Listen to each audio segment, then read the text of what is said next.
কাছে এবং দূরে বসে যারা আমাকে দেখছেন সকলকে শুভেচ্ছা। আজকে কয়েকটি কমেন্টের উত্তর দিতে যাচ্ছি এবং চায়না থেকে প্রোডাক্ট নেওয়ার জন্য আলোচনা করেছেন একজন মাহবুবুর রহমান। তিনি বলেছেন বতসোয়ানা, আফ্রিকার বতসোয়ানাতে উনি কাপড় নিতে চান। বলছেন চায়না থেকে কাপড় ইম্পোর্ট করতে চাচ্ছি আফ্রিকার বতসোয়ানাতে, looking for trusted manufacturers. In such a case how can I find or contact them? আপনি এই ব্যাপারে কী সাহায্য করতে পারবেন? অত্যন্ত ধন্যবাদ আপনাকে এই ব্যবসায়িক গঠনমূলক প্রশ্নটি করার জন্য। ইয়েস, অবশ্যই অনেক ম্যানুফ্যাকচারার রয়েছে, তবে আপনাকে ট্রাস্টেড পেতে হলে অবশ্যই আমার যেটা আইডিয়া এবং আমি যেটা মনে করি, হংকং বেসড যে কোম্পানিগুলি রয়েছে যাদের ফ্যাক্টরি চায়নাতে আছে, সেই ম্যানুফ্যাকচারিং কোম্পানিগুলির সাথে আপনাকে যোগাযোগ করতে হবে। সেক্ষেত্রে আপনি আমার সাথে যোগাযোগ করতে পারেন। আমার ফেসবুক পেজে আসুন, সেখান থেকে আপনি হোয়াটসঅ্যাপে লিঙ্ক হতে পারেন। আমার ফেসবুক পেজটির নাম হচ্ছে রেন টেলিফিল্ম। আপনাকে অসংখ্য ধন্যবাদ এই গঠনমূলক প্রশ্নটি করার জন্য। এবং কিছু বিষয় আমি সবার উদ্দেশ্যে বলে দিচ্ছি যে ইয়েস, এটা ভরসা এবং নির্ভরযোগ্য হংকং বেসড কোম্পানির মাধ্যমে ব্যবসা করা, এবং প্রাইসটা আপনারা নেগোশিয়েট করে নেবেন। আমি ব্যক্তিগতভাবে আপনাকে পরিচয় করিয়ে দেওয়ার চেষ্টা দেব। আপনি আপনাদের যে করেসপন্ডেন্স যেগুলি করার সেগুলি আপনারা করবেন। আপনারা যদি আপনি কোনো পার্টিকে মনে করেন যে সে আপনাকে আপনার প্রোডাক্টটি যেটি আপনি চাচ্ছেন সেটি উপযুক্তভাবে তিনি আপনাকে দিতে পারছেন, সো এই প্রাইসিং এবং এই পেমেন্ট এগুলির ব্যাপারে আমি কোনোভাবেই কোনো অংশগ্রহণ করব না। কথাটা একদম ক্লিয়ার। কারণ আমি কাজ করব এভাবে যে আপনাকে তথ্য দিলাম এবং একটি ভালো জায়গাকে আপনাকে পরিচয় করে দিলাম, বাকি কাজ আপনার। এবং অর্থনৈতিকভাবে যেটা বলতে আমি আপনাকে চাই বা পারি যে হংকংয়ের কোম্পানিগুলি রেপুটেড এবং অর্থনৈতিকভাবে তারা আপনার সাথে স্ক্যাম করবে না, কিন্তু এখন কোয়ালিটির ব্যাপারগুলি এগুলি আপনার বুঝে তার সাথে নিতে হবে, এবং আমি মধ্যে কোনো অর্থনৈতিক লেনদেনের মধ্যে থাকবো না। ওকে, বাট তারা নির্ভরযোগ্য বিকজ তারা হংকং রেজিস্টার্ড এবং হংকং গভর্নমেন্টের কাছে দায়বদ্ধ। সো আপনি একটা হংকং কোম্পানিকে অবশ্যই যুক্তিগ্রাহ্যভাবেই আপনি বিশ্বাস করতে পারেন। ধন্যবাদ জনাব মাহবুবুর রহমান। এরপরে যে প্রশ্নটি এসেছে সেটি হচ্ছে সজীব আহমেদ বলেছেন যে আপনাদের বাংলাদেশে কোনো অফিস আছে কি? জিরা ভাই, অত্যন্ত দুঃখের সাথে বলছি যে আমাদের কোনো অফিস নেই।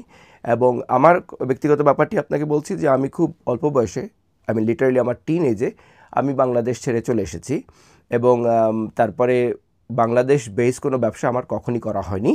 তো সেই কারণে বাংলাদেশে আমার কোনো অফিসও নেই। আমার যত ব্যবসা বা anything and everything all related about me is in Hong Kong. So সেই ব্যাপারে আমি হয়তো আপনাকে কোনো সহযোগিতা করতে পারবো না। বাংলাদেশে আমার কোনো অফিস আসলে নেই। তবে অদূর ভবিষ্যতে ইনশাল্লাহ যদি আল্লাহ পাক চাহেন এবং সময় এবং সুযোগ হয়, চেষ্টা করব, তখন অবশ্যই আপনার সাথে কথা হবে। তো যাই হোক, আমি অত্যন্ত দুঃখিত এই ব্যাপারটা নিয়ে। আচ্ছা, এরপরে একটু সিরিয়াস ম্যাটারে চলে যাই। এখানে একজন মিস্টার জাকির আহমেদ, তিনি বলেছেন অযথা বেশি বেশি অপ্রয়োজনীয় কথা। ওয়েল, এটা কোনো গঠনমূলক হলো না। খারাপ তো লেগেছে, খারাপ জিনিস কার না খারাপ লাগে। এখন ব্যাপারটা হচ্ছে এই যে একটি সায়েন্টিফিক ব্যাখ্যা যদি আমরা শুনি বা একটা কোনো ভালো জিনিস যদি আমরা শুনি, মধ্যে দিয়ে আগে পিছিয়ে দিয়ে শুনলে কিন্তু আমাদেরকে সেটা গঠনমূলক বা যুক্তিগ্রাহ্য মনে হবে না, একদম না। কারণ কি, যে আমি যেই মুহূর্তে খেই হারিয়ে ফেলবো, যেই মুহূর্তে বোঝাটা আমি বন্ধ করে দেব, তখন থেকে সেটা আমাকে একটা বাকওয়াজ লাগবে, একটা মানে অযথা পাগলের প্রলাপ লাগবে। কিন্তু আমি যদি গঠনমূলকভাবে চিন্তা করি, সেটাকে একটু সময় দিই, দেন আমি হয়তো বুঝতে পারবো। ওকে, তো আমি আপনাকে বলছি যে এভাবে নেগেটিভ কমেন্ট আপনি করতেই পারেন, because you have free willing, আপনার একটা উইলিং পাওয়ার আছে, উইল আছে, আপনি করতে পারেন। কিন্তু তারপরেও ব্যাপারটি হচ্ছে যদি না দেখে না বুঝে করেন, তাহলে সেটা আসলে যুক্তিগ্রাহ্য না। বা আমি মনে করি যে আমি দেখেছি আপনার প্রোফাইলে আপনার 21 জন সাবস্ক্রাইবার আছে এবং আপনার 2টো মাত্র ভিডিও আছে।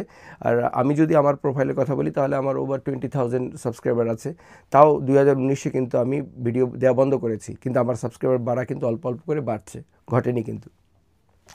এর কারণ আমি বস্তুনিষ্ঠ কথাবার্তা বলেছি, বলার চেষ্টা করেছি, বোঝানোর চেষ্টা করেছি, আমার আঙ্গিক থেকে চেষ্টা করেছি। অনেকে আপনারা হংকংয়ে যান না, হংকংয়ের সরজমিনের ব্যাপারে কিছু ব্যাপার স্যাপার আছে যেগুলি বুঝাতে গেলে আমাকে হয়তো একটু কথা বলতে হয়। এবং ইয়াস, সেটা যদি আপনার ভালো না লাগে আপনি স্কিপ করতে পারেন। আপনাকে কেউ জবরদস্তি তো করছে না, না?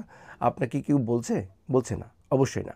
তবে হ্যাঁ, সমালোচনা আমরা অবশ্যই সহ্য করতে পারি, কিন্তু সেটা যদি গঠনমূলক সমালোচনা হয় যে আপনারা এভাবে করতে পারতেন। কিন্তু অযথা বেশি বেশি কথা, ওয়েল, সবার টাইমের ভ্যালু আছে, আপনারও আছে, আমারও আছে, specially in Hong Kong time is money.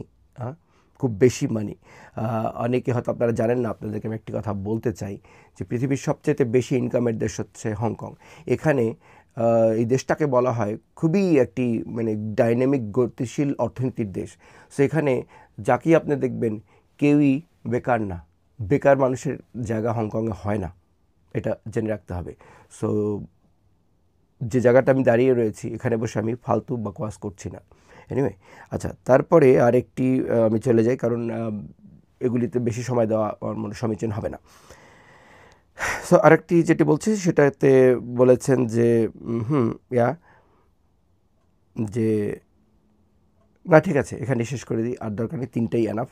আমার মনে হয় ধৈর্যচ্যুতি ঘটবে, আবার হয়তো অন্য কেউ বলবেন যে অযথা বেশি বেশি কথা। ধন্যবাদ।